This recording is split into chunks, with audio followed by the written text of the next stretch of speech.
علیکم ناظرین، آپ دیکھ رہے ہیں P C world news. Faisalabad chief executive officer district health authority doctor Mushtaq Ahmed Sipra نے کہا ہے کہ محکمہ صحت کی ٹیموں نے عطائیت کے خلاف گرینڈ آپریشن کرتے ہوئے رواں سال اب تک عطائیوں کے 86 کلینکس کو سیل، 10 عطائیوں کے خلاف مقدمات درج اور 37,76,000 روپے سے زائد کے جرمانے کیے۔ عوام الناس اور صحافی حضرات عطائیت کے بارے میں آگاہ کریں، ان کے نام صیغہ راز میں رکھے جائیں گے۔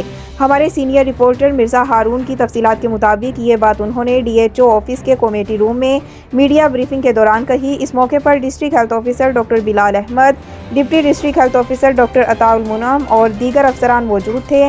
انہوں نے کہا کہ شہری علاقوں میں اس وقت تقریباً 10,000 سے زائد عطائی سرگرم ہیں۔ شہریوں میں علاج کے نام پر موت بانٹ رہے ہیں، جن کا کلا کما ضروری ہے، جس کے لیے تمام طبقات کا تعاون ناگزیر ہے۔